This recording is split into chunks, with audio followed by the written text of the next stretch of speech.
أعوذ بالله من الشيطان الرجيم بسم الله الرحمن الرحيم إن شاء الله تاكو درسو بمبونو دين ودي أسوهاجي جدن دو أدو دي هند سيدا وني دو دفتر شرح السنة ونن دي إمام البربحاري رحمه الله en garino hande eɗen poti fuɗitade ɗo muallifu o wiita قال المؤلف رحمه الله واعلم رحمك الله أنه ليس في السنة قياس ولا تضرب لها الأمثال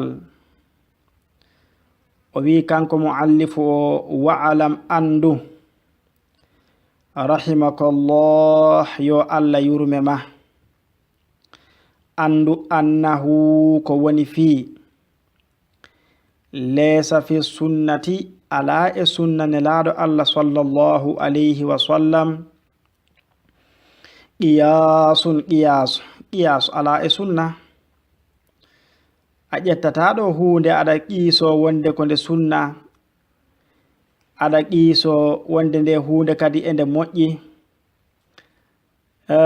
aɗa qiiso wonde annabi so jeyanoma e on hunde nde jeyanoma e zamanu makko o waɗanno walla aɗa qiiso annabi sonndo fof o lamnanoma hunde nde o yamiranno ɗum ɗo fof ko shubuhatuji laysa fi sunna qiyasun ay ala e sunna qiyas ala kulli halin shari o wi o faanditiɗo e sunna ko al aqida لأن هذا الكتاب في موضع العقيدة والعقيدة هي السنة هاي بمعنى تبني عقيد تون كدي على قياس تبني عقيد فيمده koko ganda nde huude nde ganda ko nde fonde fiɓede gomede to ɓernde ma nden qiyasu ala hen ala ko foti fiɓe gome ko arat to Allah tan ɗum koko foti fiɓede koko foti gomede walla ara he immoto annabi ɗum ɗo koko foti fiɓe koko foti gome si a golliri ni aɗa daña baraji koto Allah tan he annabi ɗum immorto kono wona e goɗɗo o wi wala tudrabu laha sunna fiyantake al amthal misaluji sunna fiyantake misal ay mana aqid fiyantake misaluji ala kañum fiyantake misal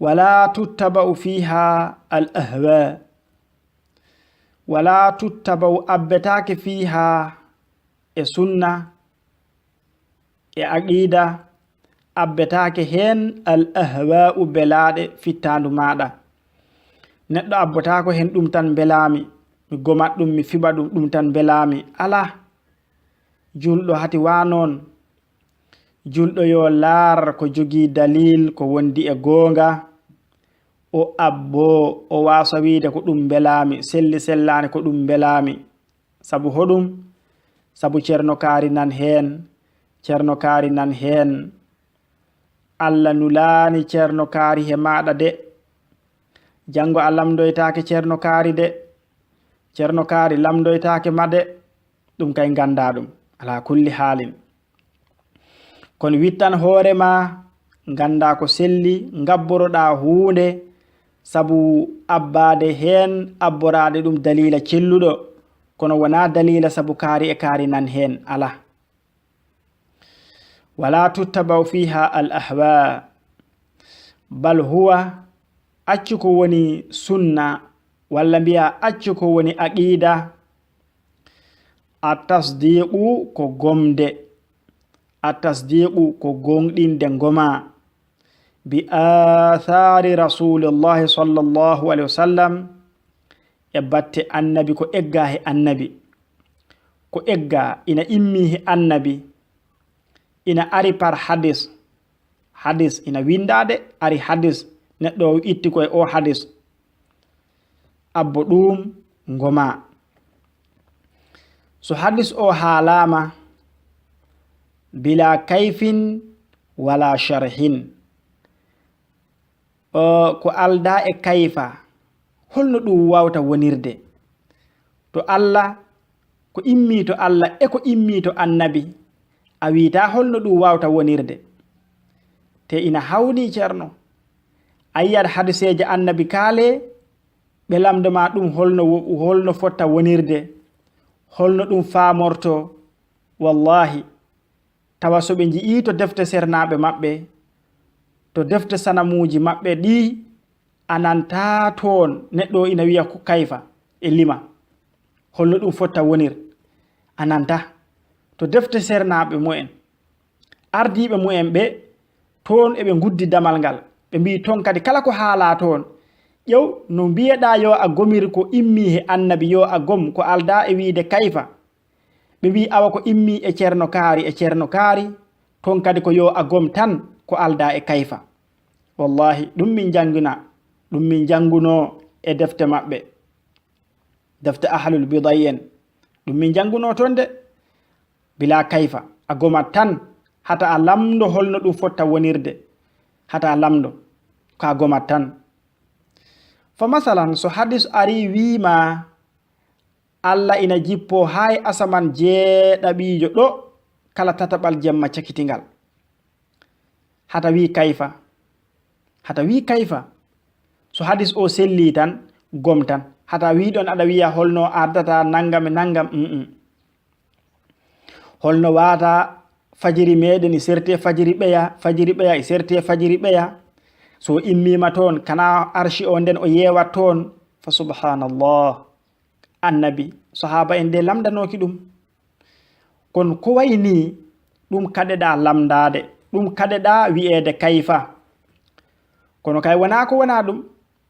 Hay annabi so haalino won goɗɗum wona ko yowiti ko wayno to Allah ni, ɓe lamdotono ɗum annabi ɗum ɗo kadi kayfa annabi. So tawi annabi ko haalata ko wi'ama, ko haalta ko yoga ko haalta hati a lamdo kayfa, so wi'ama kadi ceernajo o kadi kanko ne ko hono noon, ɗum ko tegde ceernajo o comme no annabi ni tan. Yidde wiide en paamani noon, en paamani, kono so eɗen paama ɓe ƴetti palasuji ɓe sernaɓe mumen ɓe tegi koye palasu annabi, bal accu woɓɓe ina ɓurna ceerno o annabi sa. Ala kulli haalin koto bange Allah e ko bange annabi wiite hata a wi kayfa, kono kala ko wona muɗum, kala ko kalanmami e ko goɗɗo haalanma, lamdo ɗum o haalanma ha laaɓa, o haalanma dalil, o haalanma holto tigi ko haalta ko he alqur'ana e sunna. Eyi kono a gomat tan hata a wittu, hata a lamdo, ala kulli haalin en jawti ɗum joni. Bila kayfin wala sharhin, ko alda e wadde ɗum sharhu mbo ganduɗa ombo luurodiri e ma'ana makko cilluɗo. Eyi kono wona wonde a waɗata hadiseje annabi sharha, ala, ko a waɗataɗe sharha luurodirɗo e ma'ana makko celluɗo. Hey, comme no sharhaji mubtadi'ina en ko ɓe sharhinta ko fof tawa ina luurodiri e ma'ana celluɗo mbo anduɓe adinoɓe ɓe no paamirnombo ni. Wala yuqalu lima wala kayfa, wala yuqalu hadis annabi celluɗo wi'antake lima holko taki ɗum ɗo. Hey, hadis ara celluɗo bi'owo wonde Allah ina tello haɗo asaman jeeɗaɓijo masalan tan, joni keɓaɗon aɗa wiya holko taki ombo tello. Hey, kana o wawano wonde toon tan lima holko taki ɗum, holko taki jamiraɗen julde, holko taki mbiyaɗen yo en calligo, holko taki mbiyaɗen ɗum ɗo e ɗum ɗo. Ala, ɗum julɗo so Allah haali, annabi haali, ko yo tawi ina selli annabi ko haali hadis celluɗo waɗɗima tan ko sami'na wa adana, min nani min ɗoftima, wala kayfa ko alda e wiide holno ɗum wonirta. Holno ɗum wonirta. Ina wawi noon ta kayfa premiére jo ko takyif, mana mbadinde wadde ɗum takyif.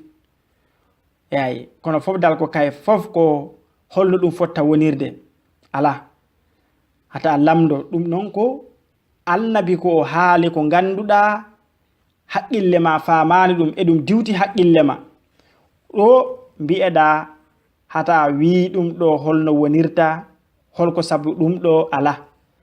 ɗum ɗo noon ko annabi. Ceernajo so haali ko diwi haqqille ma ko en pamani, ko en lamdoto ɗum tan o addana en dalil to alqur'ana e sunna paamen, wa illa en pamani gaccen. Sa famani hunde nde accu ha paama, sabu tawde tan o faami kanko ceerno. Neɗɗo fof bawa tan ko adami yankete o faami, o mbo wawma famnude. So tawi tan kanko tan famata ɗum an a famata, an ko yo a marño hen tan ala. Lahdari wima hata gollu gollal ha ganda ko Allah ñaawi e maggal, ha ganda ha ganda. A jaɓatano ɗo gollude susete ɓe mbiya tan min joɓanma tan, ar gollu tan ma min jomma, anda ko joɓeteɗa, anda hay hunde toon a jaɓata. Enen noon ka dewe Allah ga a wiite yo a marño tan, yo a abbo tan, an ko yo a gom tan hata a wittu. Ala kulli haalin, sabu hoɗum eɓe gandi koɓe arɓe ɓe tawi ɗum ɗo ina winda, kamɓe ɓen ɓe ganda dalilaji muɗum, ɓe ganda to immi, ɓe ganda ko selli, hol dalilaji wonde ina selli. ɗum waɗi ɓe mbaɗi défense, ɓe mbi ala wittude. Sabu sa witti e ceernajo o, wallahi o wawama hen addande ko ina saframa, o wawama addande hen dalilaji, o wawa. ɗum taki ɓe guddidame ɗe, ɓe mbi hata witte. Sabu koɓe tawɓe ina winda, ɓe ganda ɓeya holko fandare maɓɓe bindiɗi, ɓe ganda hen hay hunde. Joni noon kamɓe dal teɓe cuusa yeddude, ɓe cuusa yeddu. Nden noon ko yo a gom tan, yo a gom tan. Aduna o jode yawti ɗon, yimɓeɓe haqqillaji ɗi jo jawti ɗon ala kulli haalin. Inchallah ɗum woni darsu gadiɗo nde ɗo deftere woni sharhu sunna. mi ara e moɗon joni. Assalamu alaikum wa rahmatullah. أعوذ بالله من الشيطان الرجيم. إن الحمد لله نحمده ونستعينه ونستغفره ونعوذ بالله من شرور أنفسنا ومن سيئات أعمالنا. من يهده الله فلا مضل له ومن يضلل فلا هادي له. وأشهد أن لا إله إلا الله وحده لا شريك له وأشهد أن محمدا عبده ورسوله. أما بعد فإن أصدق الحديث كتاب الله وخير الحدي حدي محمد صلى الله عليه وسلم وشر الأمور محدثاتها وكل محدثة بدعة وكل بدعة ضلالة وكل ضلالة في النار والعياذ بالله. dental andu diina ma miɗen on mbiya assalamu aleykum wa rahmatullahi wa barakatuh. inchallah ko darsuji ɗi mbawnoɗen wadde e sahaji e tafsir al-Qur'anil Karim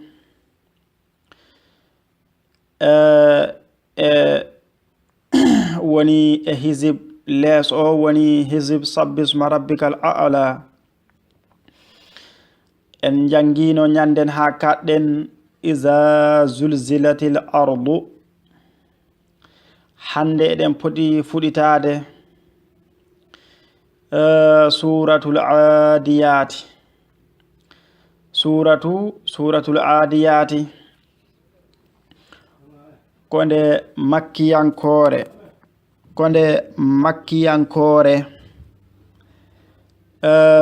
woɓɓe mbi kadi konde madaniyankore nde waɗi ko ayeje 11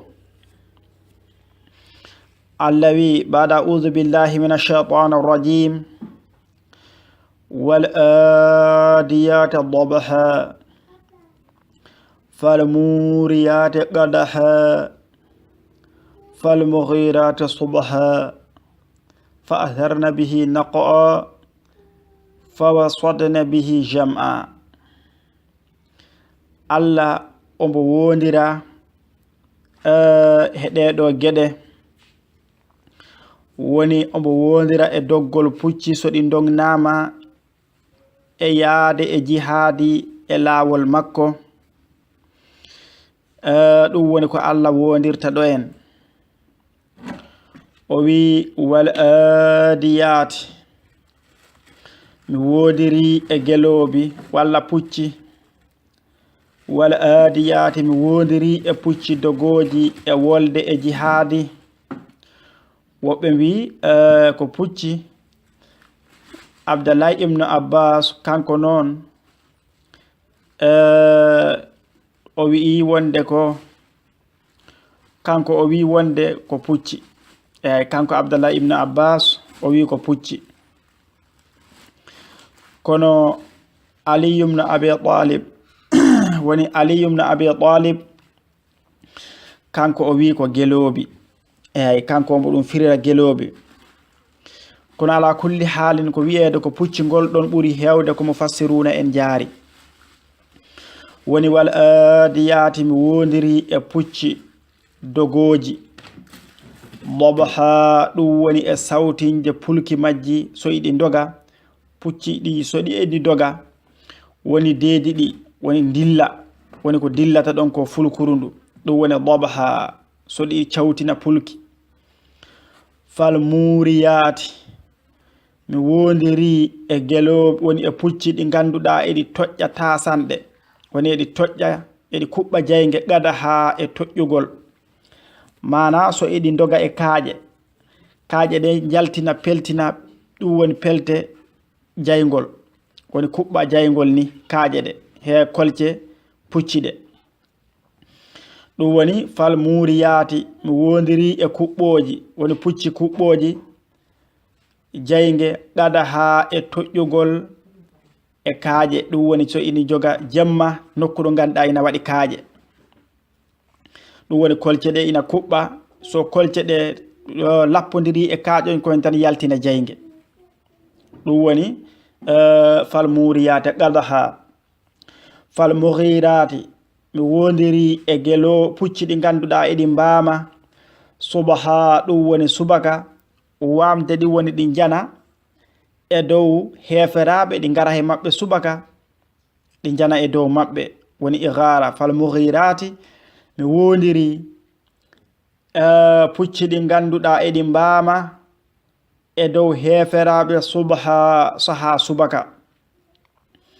Fa atharna, ɗi girta bihi he on ɗon nokku ɗo ɗi jani e dow heferaɓe ɗo, woni bihi he on ɗon nokku ɗi girta ɗon, walla he on ɗon zaman. Ina wawi wonde bihi o rutto e on ɗon zamanu subaka o ɗi girta ɗon naqa woni poussière, ɗi girta ɗon poussière.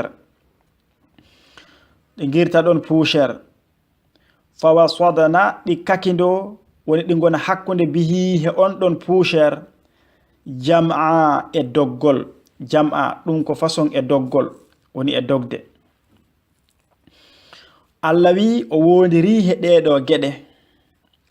Innal insana, ayno neɗɗo li rabbihi wonande jom makko lakanud, koko heewi yeddude jommum. Woni neɗɗo ina heewi ko yeddata Allah subhanahu wa ta'ala, yedda nemaji Allah, yedda moƴƴere Allah, foti ko bi lisanil mantuq wallata ko bi lisanil hal. Lakanut, ina heewi ko yeddata. Wa innahu ala dhalika, la shahid wa innahu ayno kanko on neɗɗo o non ayno kanko neɗɗo o ala zalika e jeddugol mbongol eɗo jeddugol mbongol wondude yeddude mo nde tigi la shahidun ko o ceediɗo ne'maji Allah e dow makko omo seedi moƴƴere Allah e dow makko yayi wa innahu ala zalika wondude e yeddude mo nde tigi de la shahidun ko o ceediɗo ne'maji Allah ɗi e dow muɗum ala kulli halin kala mbo ina laari a yi'at a seedoto ne'maji Allah subhanahu wa ta'ala ɗi waɗanma kewɗi ala kulli halin wa innahu li hubbil khayri la shadidun wa innahu ayno neɗɗo li hubbi wonande yidde al khayri moƴƴere woni jawdi neɗɗo de wonande yidde jawdi la shadid ko o cattuɗo he yidde jawdi eyi neɗɗo ina yiɗi jawdi haa satti yiɗi jawdi tigi ala kulli halin Allah wi afalam ya'lam mele kanko neɗɗo o anda mele kay o anda idha bu'thira so tawi o irtama o ummintina idha bu'thira so irtama ummintina ma fil quburi dendagal ko woni e qaburaji mayɓe ko gonno toon fof so ɓe girtama ɓe gummina toon wa hussila woni sernda faltidira mana yaltina non feññina wa hussila yaltina feññina ha laaɓi ma fi sudur ko wonno e becce yimɓe woni ko wonno he ɓerɗe yimɓe so feññinama yaltinama mbele o anda so ɗum ɗo ko wonno to qaburaji fof yaltinama ko wonno to ɓerɗe feññinama yaltinama mbele o anda inna rabbahum wonde joom maɓɓe yawma izin ñande hen woni ñande dargal la khabir ko kumpitiɗo eyi ñande hen Allah ina humpiti fof yimɓe ɓe omo andi gueɗe mumen fof omo andi dendagal ko ɓe golluno te kadi ma ɓe joɓe ɗum kala hen goto ko golluno ma yoɓe ɗum eyi woni inna rabbahum bihim joom maɓɓe de ñande hen woni ñande dargal yawma izin ñande hen la khabir ko kumpitiɗo dendagal golleji maɓɓe fof ɓe peññinanteɗi ha laaɓa eyi ko ñande hen noon ɓe gandat ɓe ɓeydata andude wonde Allah ina humpiti dendagal golleji maɓɓe ɗo woni wattande tafsir suratul adiyat wallahu a'lam a'udhu billahi minash shaitanir rajim bismillahir rahmanir rahim caggal suratul adiyah rewi hen ko suratul qari'ah kayre ko nde makkiyankore ko alda e luural e hewɓe mufassiruna en dal ɗo ɓe mbi'ani woɓɓe mbiyani ko madaniyankore ɗo kay ɓe mbi ko nde makkiyankore nde waɗi ko ayeje 8 woni suratul qari'ah Allah wi alqari'atu mal qari'ah wama adraka mal qari'ah yawma yakunu an-nasu karfarashil mabthuth Allah wi alqari'ah woni nyaloma darngal alqari'ah ko min asma'i yawmil qiyamah kal haqqa wat-tamma was-sakha wal ghashiya wa ghayri zalik eyi ɗum ɗo fof ko inɗe nyaloma darngal ina mbiye qari'a nyaloma darngal ina mbiye qari'a woni nyaloma qari'a nyaloma kongowo ɓerɗe sabu kul huli gonɗi ñande henɗi ñalowma darngal ina wiye alhaqa ina wiye ñalowma darngal waddamma ina wiye ñalowma darngal wasakha ina wiye ñalowma darngal wala ghashiya ina wiye ñalowma darngal ala kulli halin o wi alqari'a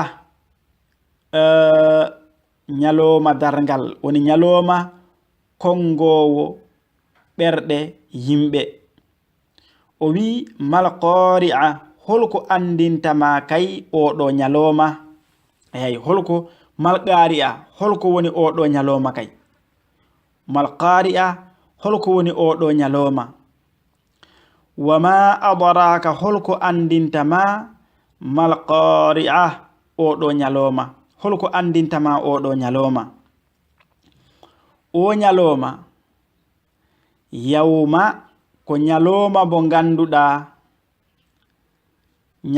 bo ganduɗa yakunu ina wona annasu yimɓe ɓe kal farashi eɓe mbayno farash almabsusa farash woni tenke kal farash hono tenke ɓe wiya ɗum tenke woɓe mbiya ɗum elle kañum woni malupatte en woni tenke almabsusa woni caraɗe ɗe ganduɗa ina cakti fof kal farashil mabsusa hono tenke caktiɗe eɗe natodiri tan sabu wemre no jiita tenke natodirta ɗo sabu wemre eɗe koro andude ɗon jaari kanje fof eɗe natodira eɗe jillodira eɗe mbeemi ñande darngal ko non yimɓe ɓe kadi mbata ñande hen non ɓe natodirta non ɓe jillodirta ɓe mbeema ɓe koro andude ɗo ɓe kucciti tawa eɓe nodde faade e hasboyeede eɓe nodde faade e hasboyeede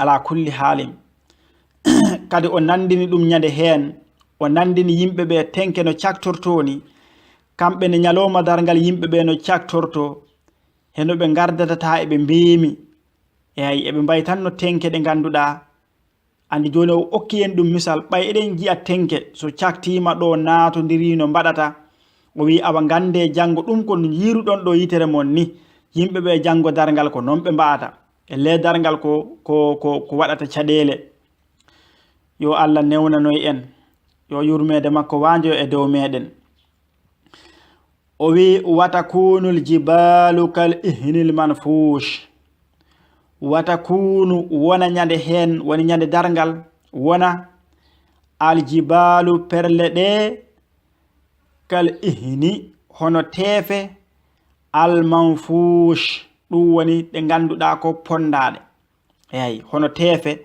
ɗe ganduɗa eɗe ponda teefe ɗe ganduɗa eɗe ponda woɓɓe eɗe ponda pour ha ɗe taƴe woɓɓe mbi ko teefe ɗe ganduɗa eɗe cerda woni eɗe taƴa taƴon kal farash kal ihni hono teefe almanfush ɗum woni woni bertaɗe woni bertaɗe ihni woni teefe woni ko hesete ni ko hesete e beyi e baali wonta woni leeɓo baali ɗini wayta ɗi ngalaga meɗen waɗi leeɓi baali ɗi ganduɗa ɗin leeɓi ɗi kesete ɗum waɗete mbajjuje en e ko nandi hen ɗum woni ɗen ɗon leeɓeje woni teefe ɗen ɗon woni teefe mana o tan sa laari comme no ɗin ɗon leeɓi teefe no ɗi koyfiɗiri ni no ɗi mbeɗorto ni no ɗi jawata ɗum waɗa ɗum ɗo waɗede wertade e leydi ndi ni ko non ñande hen perle ɗe ɗiggirta ɗe mbata non ɗe mbeɗorto kanje kadi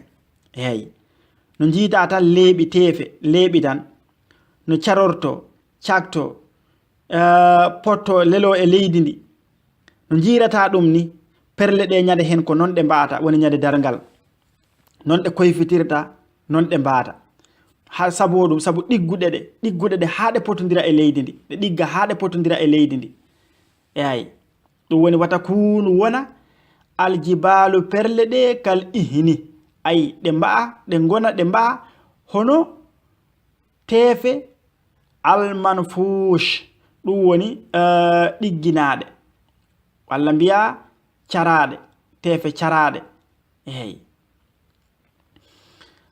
allawi fa amma man thaqulat so tawi non ko ombo ganduda teddi mawazinuhu pesirde makko holdum moƴƴereji ɗi jiccini ɗi ɓuri doole ga bonɗi makko ɗi woni nde peesindira moƴƴereji makko ɗi woni ko jiccini bonɗi makko ɗi mana moƴƴere nde ɓuri heew eyi moƴƴereji makko ɗi ɓuri heew yo Allah waɗoy hen heɓen ɗon yimɓe ɓe moƴƴereji maɓɓe ɓurta ton heewde janngo bonɗi maɓɓe fa amma man thaqulat so tawi ko on bo ganduɗa teddi mawazinuhu pesirɗe makko moƴƴere nde balansi bonɗi ɗi fa huwa on fi ishatin ombo wona e nguure radiyatin ɗum woni jarlaɗo nguure mo ganduɗa ko nguure bo neɗɗo ina weloye sa yehi to balahiyankoɓe kewi haala e oɗo radiya eyi ɓe mbiya ko majas ko ina heewi ɓe gonat toon fi ishatin e nguure andi o wi nguure radiyatin belaɗo andi o wi ko nguure o welete kono paama ko nguure mo ganduɗa aɗa weloye an neɗɗo aɗa weloye nguure mo keɓata toon o ko an weloytembo wa amma man khaffat so tawi non ko on mo hoyfi mawazinuhu pesirɗe makko mana moƴƴereji makko ɗi kori balansinde bonɗi makko ɗi bal accu ko bonɗi ɗi ɓuri ton teddo ɓuri ton heew kala mo ganduɗa ko bonɗi makko ɗi ɓuri ton heewde janngo wal iyazan billah fa ummuhu wi'ama hoɗorde makko kanko oɗo neɗɗo fa ummuhu hoɗorde makko kanko oɗo neɗɗo fukkorde hoore makko to jahannama wi'ama hawiyatun ko ngeeɗo jayge eyi hawiya ko ngeeɗo jayge o faccitiri ummuhu woɓɓe mbi ko ngaadi hoore makko ndi tawde ko hoore nde o atto ton weddore hoore nde ardoto eyi qatada wi yahwi fi nnaari ala ra'sihi ay o tapporto o ukkirte to jayge to ko hoore nde yahata ɗum taki Allah wi fa ummuhu wiyama kadi mana ko ruttorde makko eyi amma hawiya ɗum kay ko ismun min asma'i nnar ala kulli halin ibnu jarir o wi wiyama ummuhu li annahu la ma'wa lahu ghayruha sabo ala ton tapporde o ala ton hoɗorde o ala ton ruttorde jango so wona ngeɗo jayge ko ɗum tagi Allah wi fa ummuhu tapporde makko walla mbiya hoɗorde makko hawiyatun ko ngeɗo jayge wal iyazan billah o wi wama adaraka holko andinta ma noon ma hiya holko woni mawiya ay ma hiya holko woni ngeɗo jayge wiitege mawiya holko andinta ma nge holko ɗum firtidal holko woni hawiya ay ɗo woni tafsir al qur'an bil qur'an joko qur'ana o firanta en holko woni hawiya o wi hawiya sa anda narun ko ɗum jayge hamiyatun wulge ko ɗum jayge hamiyatun sattuge nguleki eyi ko ɗum jayge ganduɗa sattuge nguleki ala kulli halin wiyama jayge ngeɗo jayge adamiyankoɓe comme no ardi e Bukhari hadis Aba Hurayra o wi jayge adamiyankoɓe nge kuɓɓata ɗo ko nge juz'u e 70 juz'an min naari jahannam ga jayge jahannam. ala kulli halin ko seeɗa e ga jayge jahannam. eyi ɗo woni wattande tafsir suratul qari'a walillahi alhamdu wallahu a'lam. أعوذ بالله من الشيطان الرجيم بسم الله الرحمن الرحيم. تقال سورة القارئة رويهن كسورة التكاثر ونسورة التكاثر. سورة التكاثر كند مكي ينكوري nde waɗi ko ayeje jeetati e kayre kadi nde waɗi ko ayeje jeetati ala kulli halin. suratu takasur waɗi ko ayeje jeetati hono suratul qari'a nden ko kanje ngoni ko poti kanje tolnodiri. eyi ko nde makkiyankore ko makka nde tellinde tawi sallallahu alayhi wa ala alihi wa ashabihi wa sallam. allawi alhaakumut takathur hatta zurtumul maqabir kalla sawfa ta'lamun thumma kalla sawfa ta'lamun. Allah ombo haala ɗo wonde yidde aduna sogolini on, ne'emaji aduna sogolini on, cuɗari aduna sogolini moɗon e ga gollande ɗaɓɓande lahara moɗon jango. ɗum non ko rentinde hate a abbo ɗo sogolaji aduna ha jejita gollande lahara maɗa jango.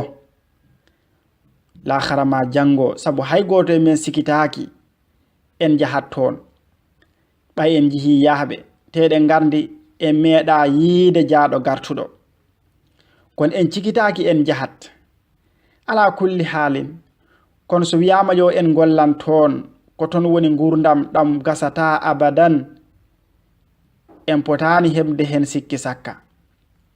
Allah non ina wiya ɗo hewɓe yimɓe ɓe sogoliniɓe ga yidde aduna e nemaji aduna e tasuji galleji jawɗele aduna foti ko nayi mum halis mum sogolinima ha a yiti lahara a gollanta lahara a lara ñalowma no woruno lijintinta tan kono mbuɗu natiri no mbuɗu natiri tan woni himme ma woni ko lijintinta a yejiti woɓɓe sa a wayna ñalowma o fof juulani ko so yoyi ha kikiɗe mbiya ɗon yo job waktuji ɗi fof tawde Allah koye moƴƴo kay jom nana wiya noon tawde Allah kay ko moƴƴo. eyi ala kulli halin wona noon de. Allah wi alhaakum woni soglini on he ga ɗoftare Allah attakathur wasodirde e jawɗele, wasodirde he ɓiɓɓe, wasodirde e rewɓe yoɗɓe, wasodirde e galleji e otoji. ɗum soglini on e ga ɗoftare Allah e ga rewde Allah ala kulli halin.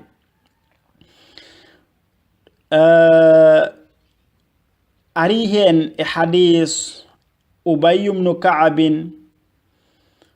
o wi kunna hadha min alquran kunna nara hadha min alquran hatta nazalat ko non min gonirno dal foɗodirde affaire jawdi tan min coglirno ha alqur'ana telli ndeɗo simore ɗo Allah wiita alhaakumut takathur.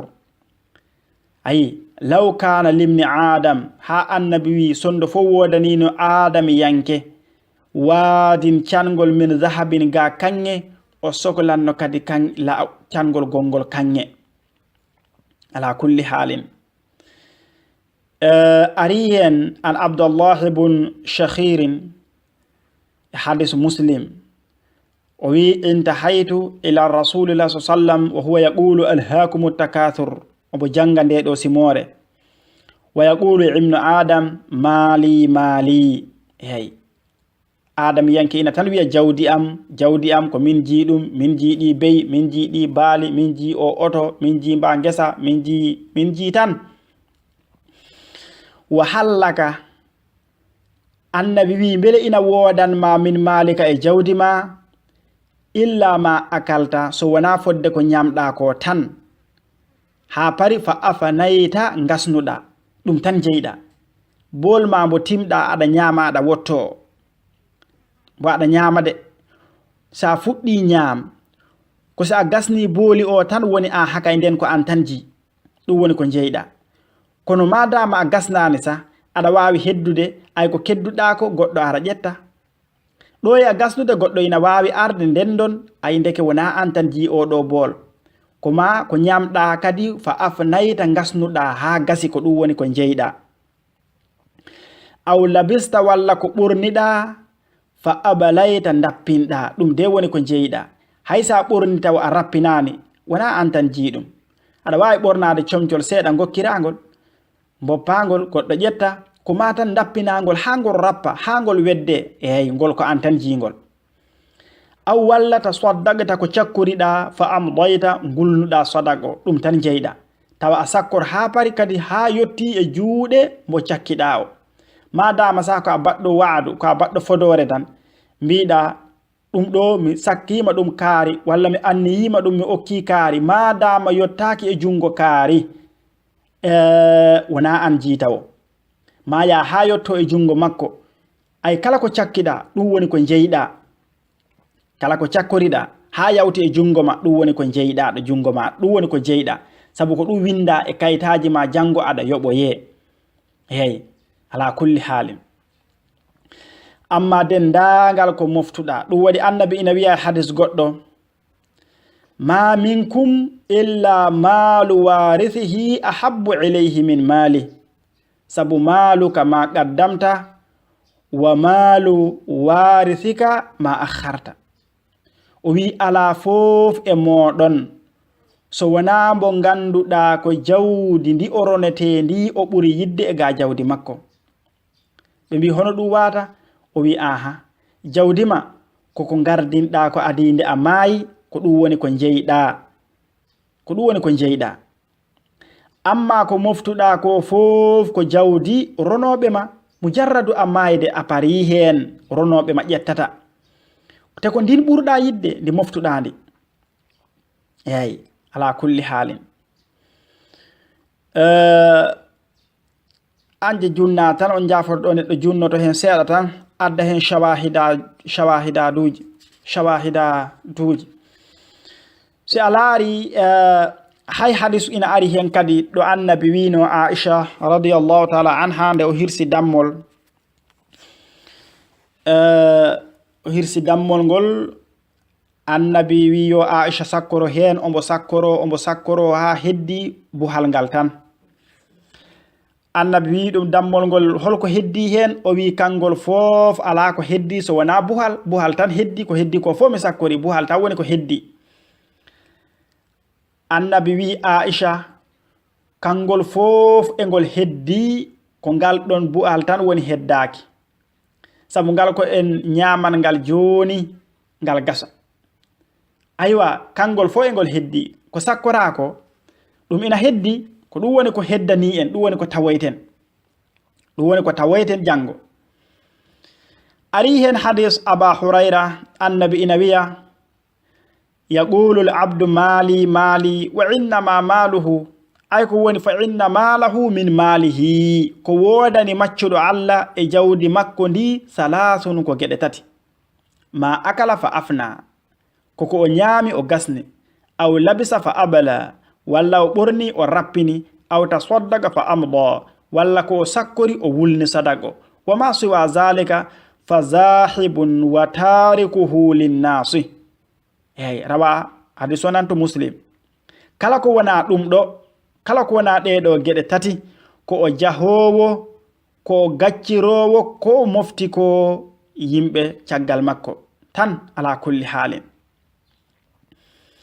Ha joni ko ina wona shawahid e oɗo ndeɗo simore hadis Anas ɗo wiita yaqulu qala rasulullahi sallallahu alayhi wa sallam yatba'u al-mayyita thalathatun geɗe tati gabboto mayɗo so o maayi fayarji'u ithnayni ɗiɗoy dutto wa yabqa heddo ma'ahu wondude makko wahidun geɗel gotel.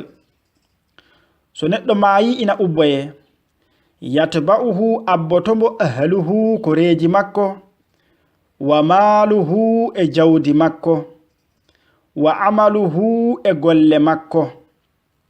Jawdi makko non woɓɓe mbi ko maccuɓe makko, woɓɓe mbi ala woodi ɓe ganduɗa garduno ko sabu ko o joom jawdi, sabu siko o miskino ɓe garatano ɓen ko sabu jawdi makko ndi addi ɓe ko ɓen fandita ɗo. Woɓɓe mbi ala ko maccuɓe makko ɓe fandita ɗo e maluhu wa amaluhu e golle makko. Ɗeɗo geɗe tati gabbotombo. Fa yarjiu rutto arta ahluhu ko reeji makko garta, wa maluhu jawdi makko ndi arta, wa yabqa amaluhu golle makko ɗe keddoto toon. Golle makko ɗe o golluno ɗo he aduna ko ɗen o heddotto toon to lahara ala kulli halin, ko ɗen nafatamo toon. Eyi tahi o wi kanko Allah subhanahu wa ta'ala garten ka simore ga alhaakumu takathur sohlini on ga wasodirde jawɗele he ɓiɓɓe ko nandi hen hatta zurtum ha juuroyɗon almaqabira qaburaji firti ha mayɗon gubba ɗon ta on gollanani jango moɗon. Allah wi kalla gacce ɗum de sawfa yama ta'lamuna gandon wonde ɗum moƴƴani neɗɗo yo gollal lahara muɗum. Summa kalla refti hakay gacce sawfa yama ta'lamuna gandon de wonde ko basodirton ɗo e jawɗele aduna ha mayiron noon wona hunde moƴƴere nafata on jango. Kalla ko gonga tigi ko Allah haali ko gonga de law ta'lamuna sonno fof oɗon ganduno ilma gandal al yaqin yananede on gandanno on potani ɗo wonde oɗon basodira ga jawɗele ha ɗum sugulina on ga gollande laharaji moɗon. Latarawunna Allah wi wallahi ma on ji aljahima ngeɗo jeyge. Thumma a refti latarawunnaha wallahi ma on jinge ko tengtinde, ma on jinge jironge aynal yaqin yitere yananede ngasnoroɗonge yitere moɗon. Thumma caggal muɗum la tus'alunna ma on lamdoye yawma izin nyande ne jiiɗon jeyge nge. Yawma izin nyande jiiɗon jeyge nge woni nyande dargal ma on lamdoye anin naim e ga ne'emaji ɗi Allah waɗanno on ɗo he aduna. Eyi ma on lamdoye ga ne'emaji ɗi Allah waɗanno on ga he aduna. Masalan ko dahmittonoɗon ko cellal e fof kala ko Allah neminno on ɗo ma o wiyoy on bele mi waɗananoma nde hunde mbiya aha, bele mi waɗananoma nde hunde mbiya aha, bele mi waɗananoma nde ɗo hunde mbiya aha. Ala kulli halin o limtidira ne'emaji ɗi Allah waɗanno on. Eyi inchallah en coggi simore nde pour wona par message goto inchallah par simore. Ɗo woni wattande tafsir suratu takathur inchallah wallahu a'lam. Bismillahi arrahmani arrahim. Caggal en curni suratu takathur rewi hen ko suratul asri ko nde makkiyankore.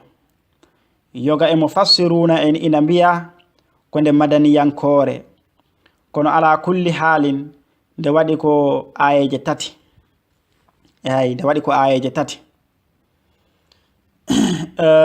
Allah wi wal asr innal insana lafi khusr illa alladhina amanu wa amilu salihat watawasaw bil haqq watawasaw bis sabr. Allah ombo ɗo wondira e zaman bo ganduɗa adamiyankoɓe koye ɗin zamanuji woni ko mbaɗata golle maɓɓe foti ko moƴƴe walla ko bonɗe. o wondiri kanko Allah subhanahu wa ta'ala wonde neɗɗo insanu fof woni ko e perte almbo insanu o ko ammu ko fof al o ko istighraq fof naati hen neɗɗo pop ay al o ko istighraq ay Allah wi oɓɓe non mbi ko jinsiya mana jinsiya fof non woni ko ɗum ammudal fof naati hen ɗum taki o yaltinoy hen woɓɓe Allah wi wal asr mi wondiri e takkosan woɓɓe mbi kadi mi wondiri e dendagal aduna o innal insana ayno neɗɗo dendagal yimɓe ɓe fof la fi khusurin ɓe goni ko e perte e commerçant yagal maɓɓe e julankagal maɓɓe ko ɓe pertuɓe de Allah noon o yaltini ɓe pertani ɓe o wi illallazina so wona ɓen amanu gomɓe Allah wa amilu ɓe golli as-salihati golleji moƴƴi ayi o yaltini ɓeɗo gonani e perte holɓen neɗɗo gomi Allah taw ko adi fof golliri kadi ko imanu ɗaɓɓiti ko o haɗani ɗon gomde Allah ɓolde la ilaha illallah ɓolo biduni amali salih la yanfaw ala kulli halin ay so wona ɓen ɗon gombe Allah wa amilu ɓe golli kadi wona golle tan an ko yo a gollu tan ala o wi ɓe golli as-salihati golle moƴƴe ɓe golli golle moƴƴe watawasaw ɓe mbasodiri e nder ko e mu'en kamɓe tan ɓe mbasodira eɓe mbasodira e nder ko e maɓɓe eɓe mbasodira bil haqqo e goonga eɓe mbasodira ɗoftoɗen Allah mi wasiyima hoore am yo a ɗofto Allah mi wasiyima hoore am mi wasiyimama yo ahul Allah ayi yo a accu ko harmi eɓe mbasodira e nder koye maɓɓe ɓe mbasodira hey watawasaw eɓe mbasodira be sobre kadi e muñal ay eɓe mbasodira e nder koye mumen yo ɓe muñodir yo ɓe muñ he ɗoftare Allah yo ɓe muñ e ga goofi Allah ɗi kadi so ɓe gacci goofi Allah ɗi no musirta ɓe ni kono yo ɓe muñ he ɗum ko ɓe keɓata ɗon yo ɓe muñ ɓe mbasa wofde Allah eɓe mbasodira ɗum ɗon kadi ɗo woni wattande tafsir suratul asr hay rewi hen ɗo e mbaɗambo message goto inchallah rewi hen ko suratul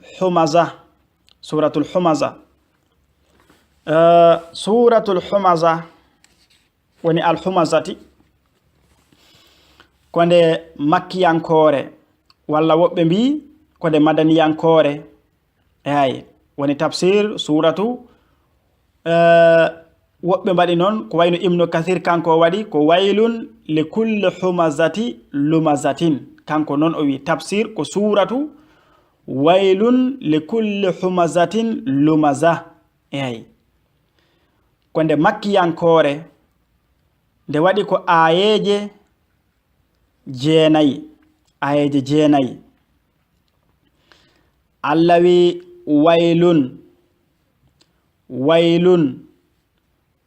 waylu wiyama ko lebte wiyama ko cangol lebte ala kulli halin waylu woni bone wodani hombo li kulli humazatin lumaza li kulli humazatin kala on ɓiñowo lumazatin ngoɓowo eɓe pirira noon kono ma'ana o ko nyo'owo humazatin ko mbo ganduɗa o mbo nyoha neɗɗo ta neɗɗo ala ɗon ina wirni ala ɗon nyo'a ɗum lumaza ko nyoode mbo tawa o mbo ɗon kono a tinata an nyo'eteɗo ɗum ɗo noon ko rewɓe ɓe ɓuri hebbinde ɗum aɗa jooɗo oɗon jooɗo ɗo ɓe nyoma ɗon ta tinani ala kulli halin foti koye ɓiñodirde e ɓaaƴodirde walla koye haalde haala goɗɗo kono tawa ko an tigi ɓe mbita ɗon.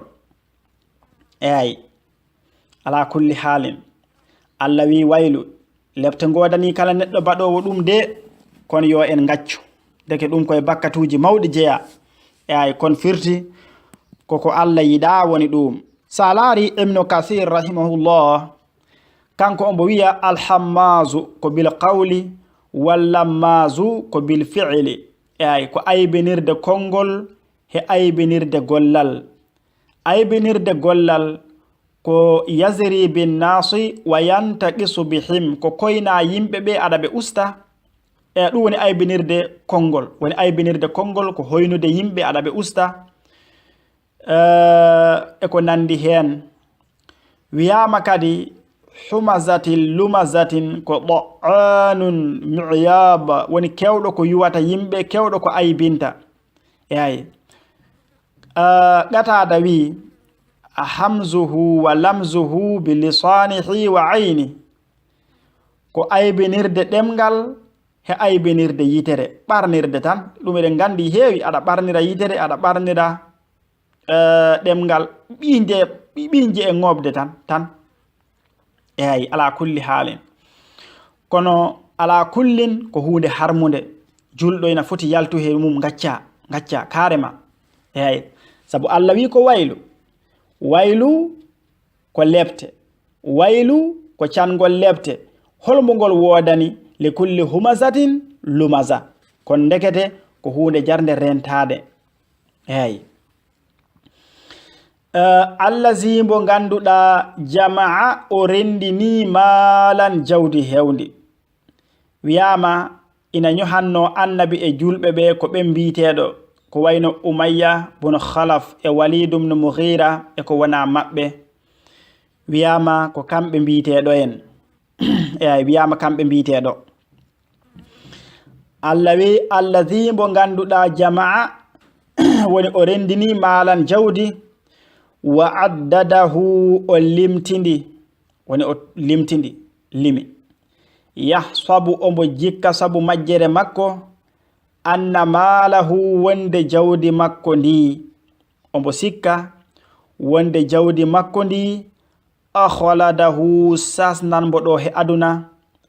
Sasa wona sabu jawdi ndi o wonta maayi. Ala kulli halin Allah wi kalla laysa al amru kama za'ama de wala kama hasiba. Kalla wonano sikkiri ni de, kalla wonano hasbiri ni de. Kalla yo accu ɗum sa. Yo accu miijade ɗum, yo accu ngal ɗo gollal, yo accu. Foti ko ha to yo accu nyoode ina ɓiiña ina ɓaaƴa. Yo accu rendinde jawɗele pour haɓade julɓe. Hati o jogo jawdi o sikka wonde o mayata. Kalla ɗum fo yo accu ɗum.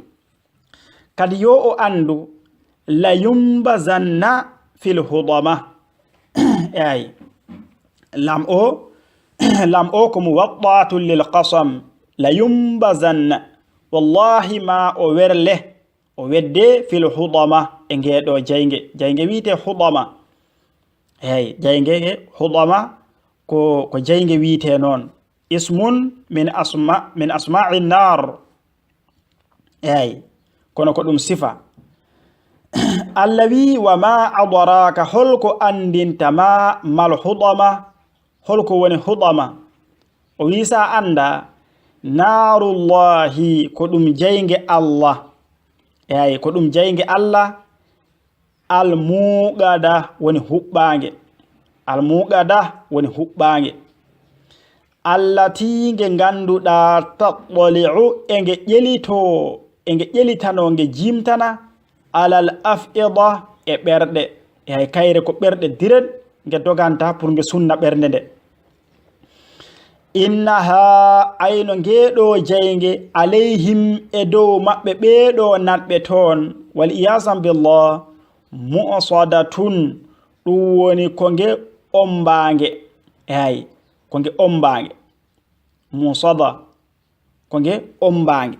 Eyi enge enge omba mudbaqatun enge omba mana enge omba nder mabbe fi ina wana umudin ina wana fi umudin tawa ko adammudo mim o ina wana kadi fi amadin ina jangire fi umudin ina jangire fi amadin e dosde fi amadin e dosde walla fi umudin e dosde mumaddadatin tidnaade dosde de ganduda tidnaade boggi ina kabba hen ha boggi di ina tiidi alquyud atwal woni boggi juddi boggi kabbaadi hen ha ina tiidi be mbaawa yaltude to nder jaygeto ala kulli hali mbaawa do woni wattande tafsir suratul humaza insha Allah wallahu a'lam.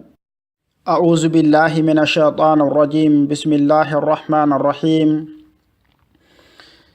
تقل إن شرني سورة الحمزة رويهن كسورة الفيل سورة الفيل كايرة كده كنده مكي أنكورة ده ودي كو آية جوي سورة الفيل إذن غندي كو هين قصة fiilu o woni qissa fiilu o kono ala kulli halin ina faadi pour rewde en qissa he fof Allah wi alam tara kayfa fa'ala rabbuka bi ashabil fil alam yaj'al kaydahum fi tadlil وأرسل عليهم طيرا عبابيل الذي ألم ترى بل أي آن صلى الله عليه وسلم بل أي آن كيف فعل هلن قلري ربك جومه هلن أودرنو bi ashabil fili e jomirabe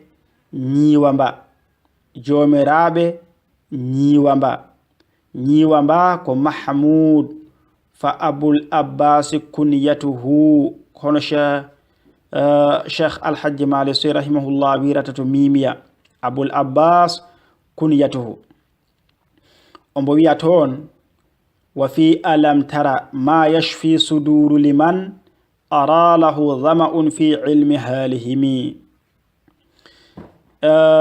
جمجلو بامبا ونوكو أبرها ملك يمن يكون مكو على كل حال جوفا دي سيدة قصة عندي أمهينو تصنعان كابيتال يمن تو أمهيتون إجلس ها أفرلي تحجي ينكو ببي بمباسا حجو دي مكة ɓe mbatta hajjude to makko jon non khabar o yotti makkanaɓe goto hen e banu kinana naam rajulun min kinana o yehi o yaltoytol ladde o ƴetti ghaido woni ko yaltata e adam yanke dow wuro o wuji ɗum suudu abraha woni iglis abraha ala kulli halin sabu hoynude suudu ndu abraha fewnindu on sanon abraha wondiri ma o yirbinoy kaaba o ma o yirbinoy mbo immi ton ombo yaha pour yaade to kaaba to o andano lawol ngol ombo yaha ombo lamdo yimbe e be dum kolla ombo yara non tan isawdayna juuti ha o yotti cangol o yotti don e cangol gotol nde o yotti don ko don non alla nuli ndiwriji woni ndiwri ndi halkibe ala kulli halin be kalki kambe fof alla halkibe bil ikhtisar ya qissa otan allawi alam tara kayfa bele ay ani holnon fa'ala golliri rabbuka jome bi ashabil fil e joomiraaɓe ñiiwambaaɓe woni abraha en. Allah wi alam yaj'al mbele Allah waɗaani kaydahum feere maɓɓe pour yidde yirbinde kaaba o, mbele Allah waɗaani feere maɓɓe nde walla peeje maɓɓe ɗe fi tadlilin e perte e halkaare e dow maɓɓe. Naam, o waɗi kay. Wa arsala Allah nuli alayhim e dow maɓɓe ɓoyran ndiwri ababil dente ndiwriji. Tarmihim ndiwri ndi ina ɓe weddo bi hijaratin e kaaƴe min sijil gimmoriɗe e jayge sijil wi'a ko ton ɗe ndefa. Fa ja'alahum Allah waɗi ɓe ka asfin hono ñaayko maakul ñaayeteko ñaameteko ko na'i durata. Eyi, ala kulli halin kayno gawri yoori nayi ngara ina ndura non ɓe kalkori. Ala kulli hal nayi so naatino ɗo e ñomre no ndurirta nde joni ha nde laaɓa non colli ɗi kalkiri ɓe kamɓe fop. Eyi, kamɓe fof ɓe kalki. ala kulli halin ɗo woni wattande tafsir suratul fiili. Eyi, suratul fiili inchallah rewi hen ko suratu quraishin. Suratu quraishin ko nde makkiyankore woni suratu quraishin ko nde makkiyankore. Woɓɓe noon kadi mbi ko nde madaniyankore nde waɗi ko ayeje 4. Eyi, woɓɓe mbi ko nde madaniyankore kono ɓuri hewde mufassiruna en jaari ko nde makkiyankore. Eyi, ko nde makkiyankore nde waɗi ko ayeje 4. o wi sa laari ibnu kasir rahimahullah omo wiya hadhihi sura mafsulatun an illati qablaha fil mushaf al imam. Nde ɗo simore fiilu nde eɗe cerdira eɗe cernda dal eɗe cerda hakkunde majje ina sernda. Eyi, ni ardi e mushaf woni imam wiite Usman bun Affan katabu baynahuma sadaran ay ɓe bindi hakkunde majje ɗiɗo bindi holɗum bismillahi rrahmani rrahim. Eyi, ala kulli halin so ɓe gaddi tan bismillahi rrahmani rrahim firti ndeɗa gasi ndeɗo kadi ina fuɗɗita. Eyi, ndeɗo kadi ina fuɗito. Allah wi li'ilafi quraish إيلافهم رحلة الشتاء والصيف فليعبدوا رب هذا البيت الذي أطعمهم من جوع وآمنهم من خوف. وي لعلاف وني غوغل. لعلاف وني غوغل وني وود إتلافهم واجتماعهم في بلدهم آمنين وني وودبه. أي وودبه kamɓe quraishiyankoɓe li'ilafi gowgol quraishiyankoɓe ilafihim wowdeɓe rihlata woni voyage kirndol woni ɗangal ashita'i saha dabbunde ɓe jaha yaman wa sayfi saha ceeɗu kadi ɓe ɗanno ɓe jaha sham. Eyi, ɓe jaha sham. في كل عام يستعينون بالرحلة للتجارة على مقام بمكة لخدمة البيت. أي هو فخرهم.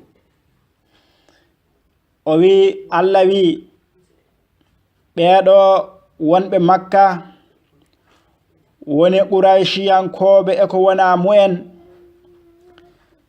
Allah wi falyabudu yoɓe ndew yoɓe ndew rabba jeyɗo woni jomiraɗo hadal bayt woni nduɗo suudu yoɓe gottinɗinmo e dewal makko eyi rabba hadal bayt woni joom nduɗo suudu woni makka joom suudu kaaba ndu woni Allah subhanahu wa ta'ala allazi mo ganduɗa ad'amahum o nyamminiɓe min ju'in ummorade e heege eyi joom suudu mo ganduɗa joom nduɗo suudu mo ganduɗa koɓe heeganoɓe o nyamminiɓe kadi wa amanahum o holniɓe min khawfin ummorade e kulol eyi sera makka fof ina bifte ina haɓe warodire ha heddi to maɓɓe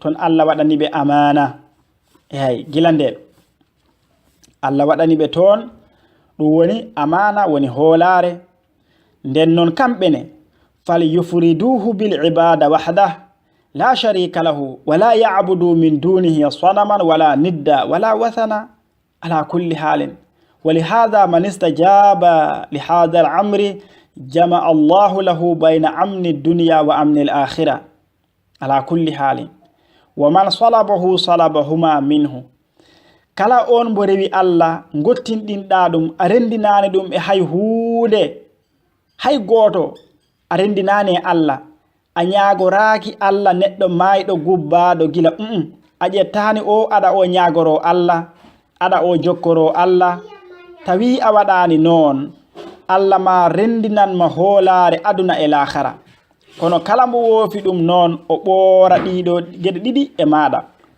eyi ala kulli halin a yani ko ɗum taki omo wiya e aya goɗɗo wa daraba Allahu mathala qaryatan kanat aminatan mudma'inna yatiha rizquha raghaba min kulli makanin kono ƴew Allah wi fa kafarat bi an'umi Allah fa azaqaha Allahu libasal ju'i wal khawfi bima kanu yasnaun ayi gila tambe ngofi Allah o nemini be ha pari o hebindibe be kebi amana caggal mudum be ngofi mo tan kankone o menni be heege e kulol ayi menni be heege e kulol ala kulli halin dum do woni wattande tafsir wattande tafsir suratu quraishin suratu quraishin inshallah wallahu alam a'udhu billahi minash shaitanir rajim bismillahir rahmanir rahim ha joni ko tafsir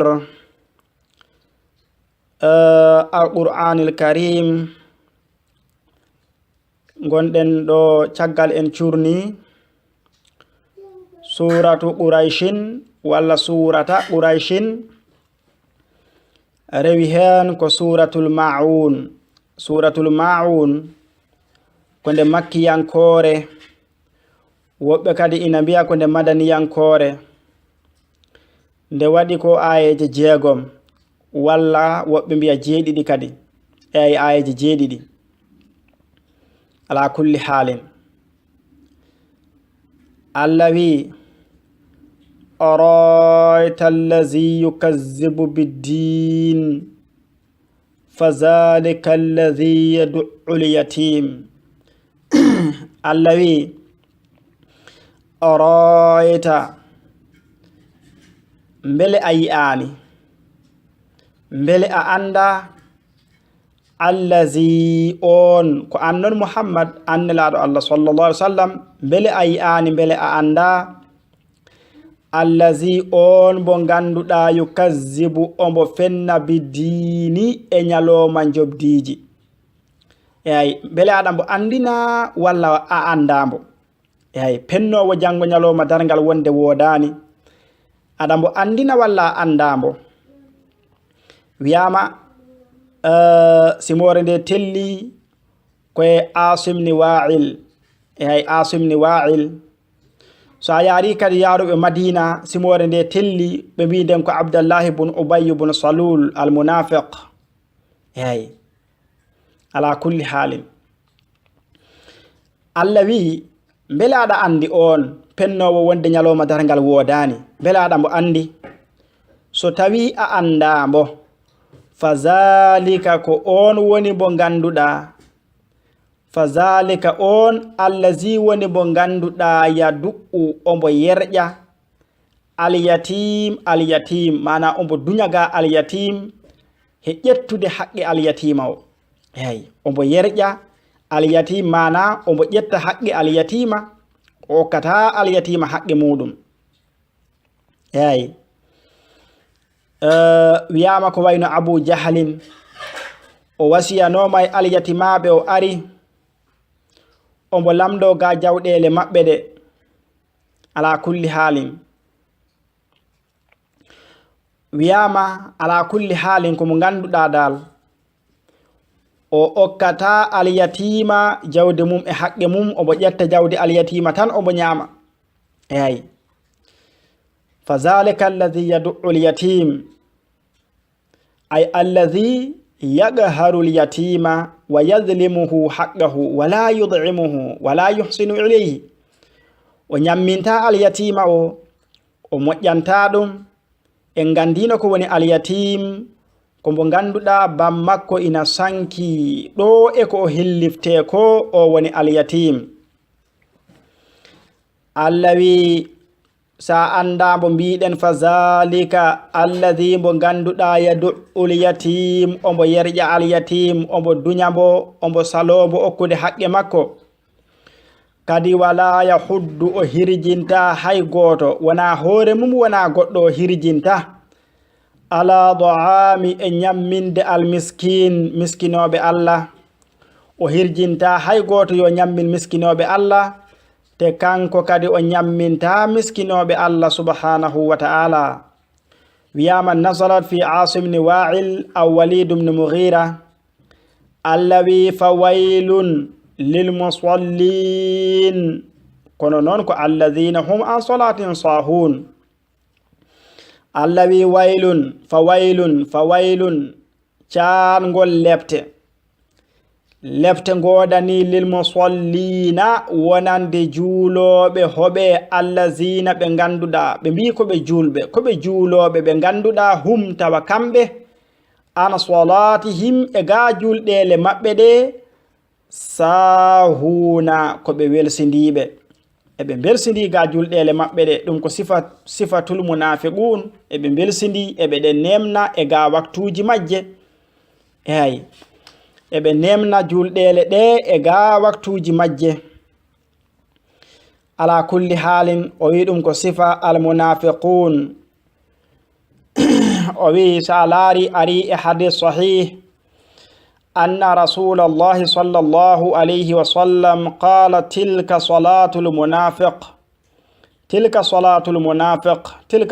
munafiq hafoti laabi tati sabu kanko o nafiqo yajlisu yarqubu shamsa o joɗoto ombo fada ha nange muta o juula hatta idha kanat bayna qarna shaytan qama fa naqara arba'an la yazkuruna allaha fiha illa qalil jom daro wi ha nange para mudde mi juula joɗo ha ɗoge pare mudde ɗo masalan tan ha waktu yona mi juula ha waktu mi yona mi juula ha mi para ɗum ɗo ha mi waɗa ɗum ɗo ha waktu yawta immo wiya ina porfida ina juula no ngoriwal cikortoni o cikorono julde nde allahu akbar allahu akbar allahu akbar allahu akbar tan ruku timmata sujudu timmata haydara dara timmata ɗum ko julde salatul munafiq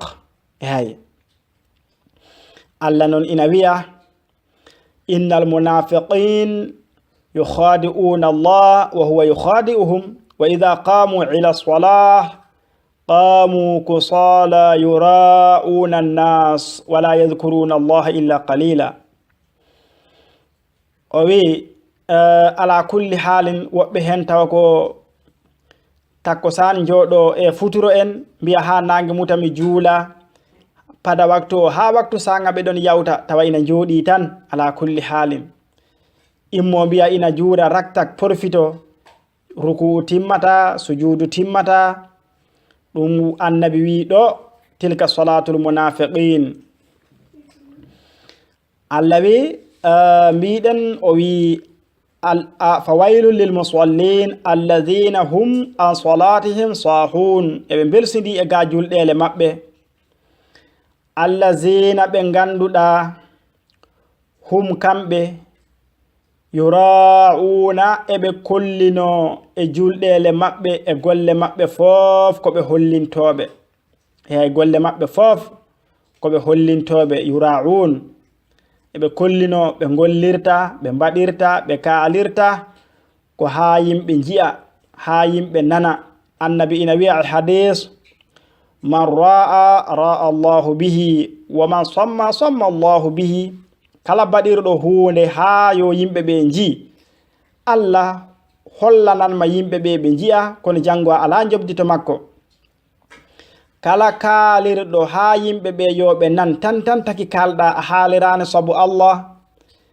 ma Allah nannu yimbe be sawtu ma o be nana be ganda a haali jango dabbo en jobdito mabbe kanko Allah o yobatama Allah ina andi ko wadira sabu makko ombo andi kadi ko wadira sabu yo nane walla sabu yo yi'e fof ombo andi ala kulli halin dum woni alladhina hum an salatihim alladhina hum yura'una ebe kullino kadi wa yamna'un ebe kada alma'un woni balli norkoñ ebe kada balli norkoñ e galle ko wayno meselle en terangeje en woni jambe terangeje en barmeji en boolije en sombeji en marmeton satalla kala ta ganda ina wona ma'un e der galle be jabata dum lubde hoddibe mabbe dum kadi hanani neddo lubar koddido mudum ala kulli halin taw non koddido gartirowo luba man artirat wona kada ko baldejo de so nabiyan luba man artirta jitito dum ka laabi didi tan caltoda ala kulli halin ko gartirowo o non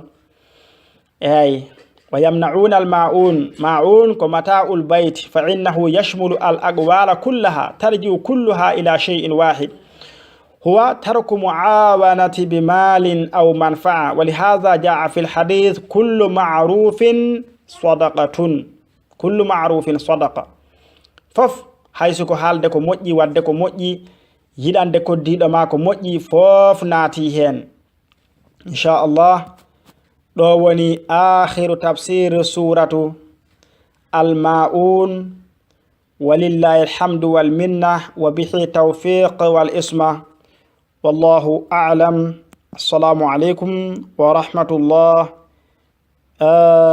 ها مرة أخرى إن شاء الله.